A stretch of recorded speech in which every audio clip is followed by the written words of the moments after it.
nikikuona au mwendo unafanya kusudi na ulivoshona. Mon rôle dans le projet à moi, c'est d'être responsable des communications. Donc mon rôle, c'est d'informer tout le monde, donc les gens au Canada comme vous, le partenaire local, Mviwata Maniara, le partenaire canadien, le WUSC, les fermiers avec qui on travaille, donc d'informer vraiment tout le monde de ce qui se passe dans le projet, des avancées ou des problèmes. Sinon, j'écris le blog. Oui, c'est moi qui fais le blog.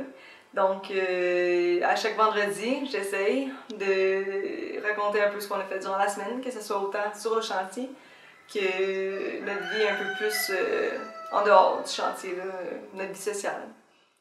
Mon rôle durant la mission en Tanzanie, c'est d'être la trésorière. Donc, moi, je vais me charger de recevoir les factures de tout le monde puis les entrer dans mon budget.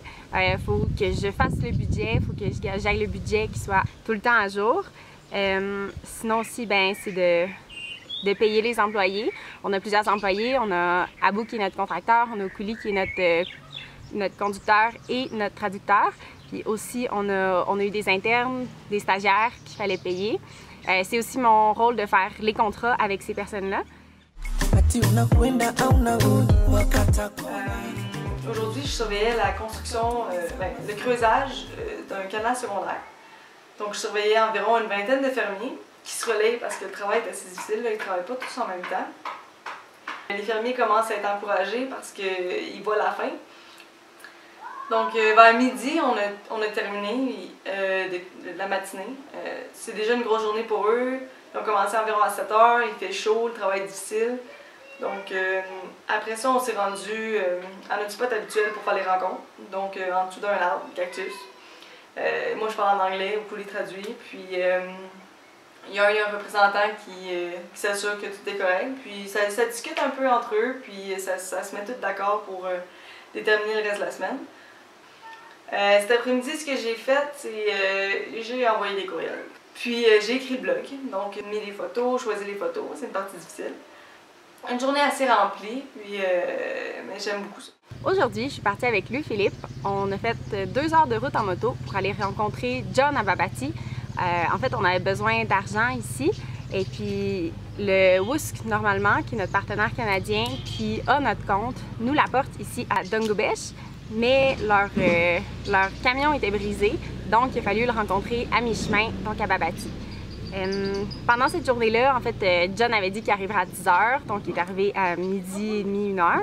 Fait qu'on l'a rencontré pour dîner, mais avant, on a eu le temps de magasiner des brouettes, puis aussi, il fallait magasiner des rubans à mesurer.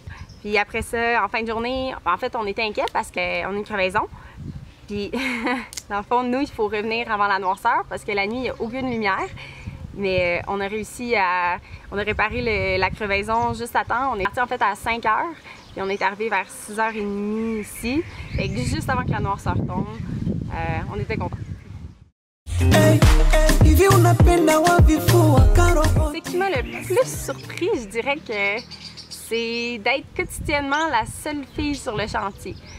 Si les autres filles du GCUS sont pas là, c'est pratiquement sûr qu'il n'y en aura pas des Tanzaniennes qui vont venir, à part la maman qui vient servir du thé puis des mandazis le matin.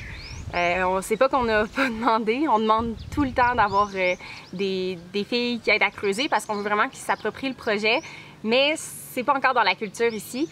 Fait que c'est pour ça aussi qu'on travaille en parallèle sur un projet connexe en fait, on a acheté une terre. Puis on veut faire une coopérative pour les femmes sur cette terre-là pour justement leur donner un petit peu plus de maîtrise de leur destin. C'est Charles qui travaille de ce côté-là, Charles qui est en sciences politiques. Il y a beaucoup de choses à laquelle je ne m'attendais pas ici. Mais la chose qui m'a le plus surpris, c'était les arbres cactus. En fait, c'est un arbre qui est un tronc normal, puis en haut, c'est un cactus. Je pensais pas que ça se pouvait, puis ça m'a vraiment étonnée. Après 2 mois, c'est quoi les apprentissages que l'expérience m'a permis de faire? C'est sûr que point de vue communication, ça m'a vraiment aidé.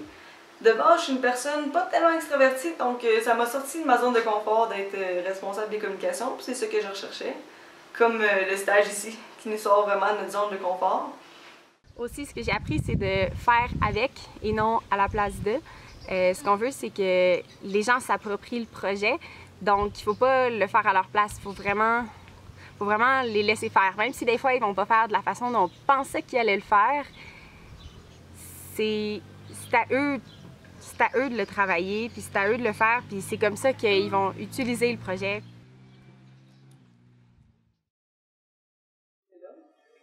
Je pense que je pourrais continuer ad vitam aeternam sur les apprentissages que ce stage m'a permis de réaliser. Mais en gros, c'est vraiment une belle expérience, puis je regrette absolument rien d'être ici avec cette gang-là, puis de faire ce projet-là.